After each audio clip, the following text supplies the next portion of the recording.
Right mga kagrasa, nakikita nyo ba yan? Kita nyo yan, kalibre, di ba?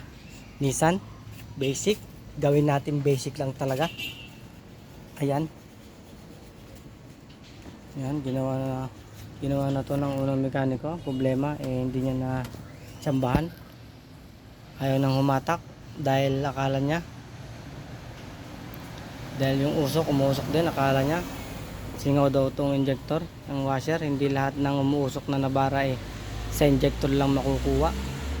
So ayun mga grasa, ibababa natin ang makina dahil ang makina ang may tama, hindi yung injector, hindi yung suction valve, hindi rin tong relief valve, hindi rin yung ito, hindi rin yan, wala din dyan, rin na yan, wala din sa EGR nya, sa turbo wala din dyan, kundi nasa makina lang mga grasa.